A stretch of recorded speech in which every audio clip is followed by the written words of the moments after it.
요즘 보도자료를 통해 흔히 접할 수 있는 각종 자발적 협약들. 이 시간에는 플라스틱 폐기물, 회수 재활용, 자발적 협약에 대해서 알아보도록 하겠습니다.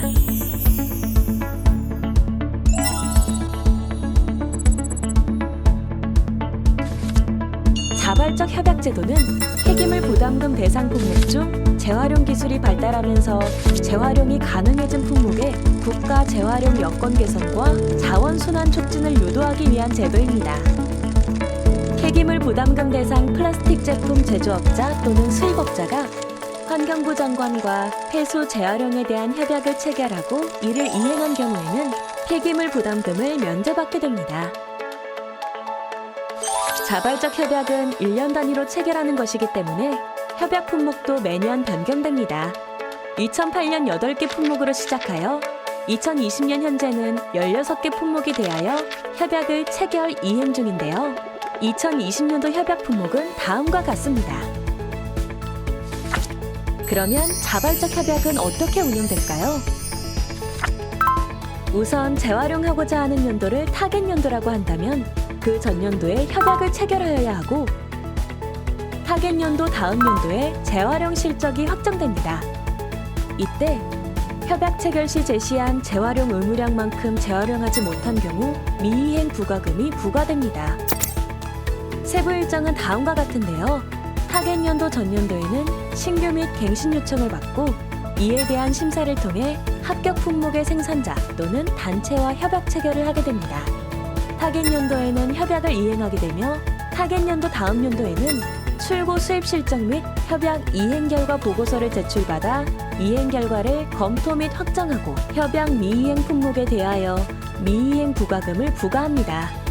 협약 체결의 주체는 생산자와 환경부 장관이지만 한국환경공단에서는 협약 및 실적 접수, 각종 조사 및 결과 통보, 미이행 부과금 부과 등 제반 업무를 위탁받아 수행하고 있습니다.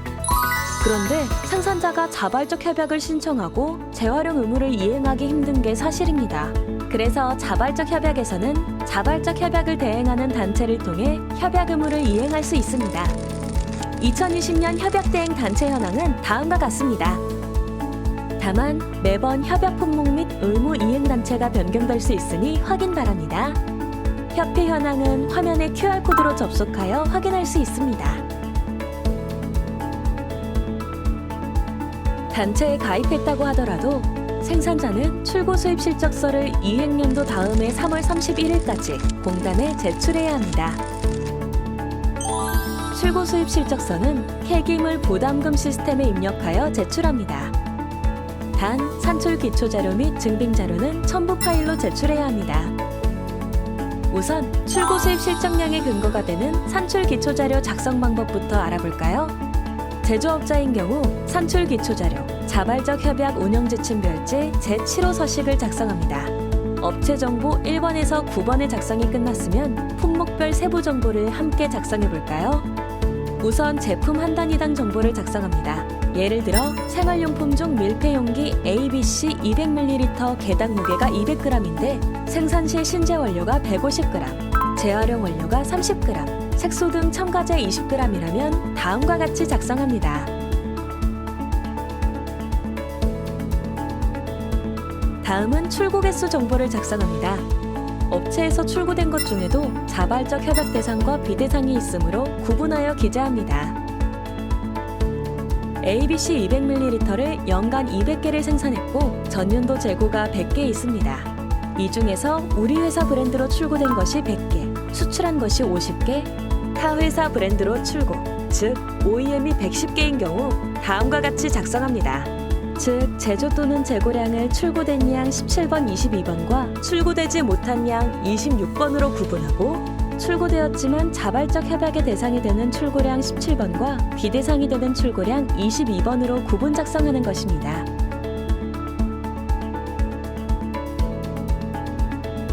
마지막으로 자발적 협약 대상품의 출고량 17번과 개당 중량 27번을 곱하여 협약 품목 플라스틱 투입량 31번을 구합니다. 다른 품목 및 모델에 대해서도 동일하게 작성합니다. 수입업자인 경우 산출기초자료, 자발적 협약 운영지침 별지 제7호의 이서식을 작성합니다. 수입신고 필증을 기준으로 작성하시면 어렵지 않게 작성하실 수 있습니다. 산출기초자료 작성이 끝났으면 산출기초자료의 품목별 출고량 합계를 세부 항목별로 시스템에 입력합니다.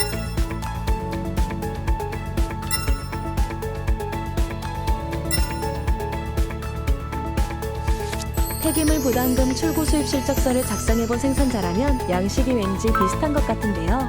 이 둘의 가장 큰 차이는 폐기물 부담금이 플라스틱 제품을 이루고 있는 신재 원료에 대해서만 부과한다면 자발적 협약은 플라스틱 제품 전체 중량에 대하여 재활용 의무를 부여합니다.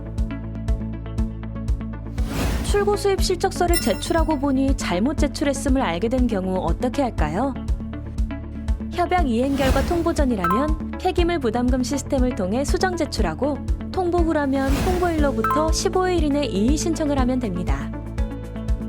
그럼 출고 수입 실적서를 잘못 제출하는 사례는 어떤 것들이 있는지 한번 알아볼까요? 가장 많은 경우로는 OEM 납품 실적을 협약 품목 출고 수입량에 포함한 경우가 있는데요. 제품만 제조하고 타사 브랜드로 판매되는 경우 자발적 협약 대상 출고량에 포함시키지 않습니다. 다음은 제품 단위 중량에 비플라스틱을 포함한 경우입니다.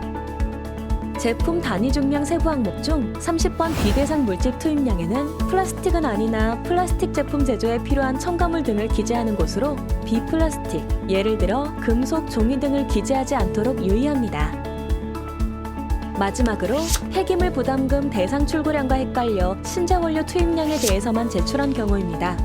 자발적 협약 대상 출고량은 재활용 원료를 포함한 플라스틱 제품 전체 출고량에 대해서 재활용 의무를 부과한다는 점 착오 없으시길 바랍니다.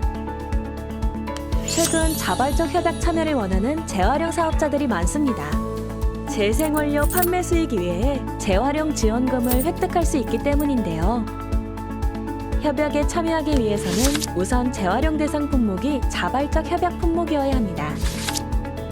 재활용하고 있는 제품이 협약 품목이라면 품목별 협약단체에 참여 신청 후 공단으로부터 등록 승인을 받아 자발적 협약에 참여할 수 있습니다.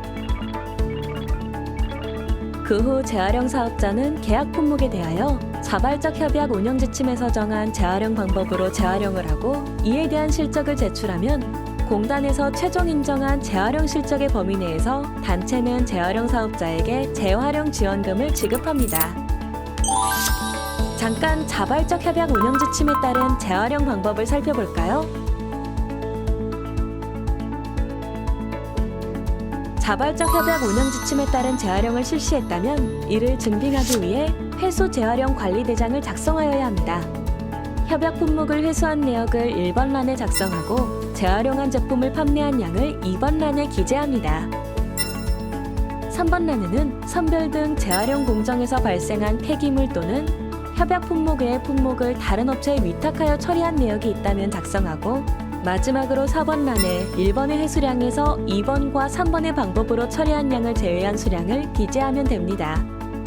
또한 계량 확인서, 세금 계산서 등 재활용 관리 대장상의 회수와 처리 내역을 증빙할 수 있는 자료를 함께 제출해야 합니다. 재활용 지원금의 재원은 생산자들이 재활용 의무를 이행하기 위하여 출고 수입 실적에 대해 단체에 납부한 대행 수수료인 분담금이므로 수입 폐기물을 재활용한 경우는 재활용 실적으로 인정받지 못합니다. 제조 시 발생한 불량품은 출고가 되지 않은 부분이므로 앞서 설명한 것과 같이 분담금 납부 대상이 아니므로 재활용을 해도 재활용 지원금 대상이 되지 못합니다. 1차 분쇄품을 매입하여 펠렛을 생산한 경우는 협약 품목을 회수하여 재활용하여야 하는 협약의 취지와 맞지 않으므로 재활용 실적으로 인정받지 못합니다. 그 밖의 실적 불인정 사례는 다음과 같습니다.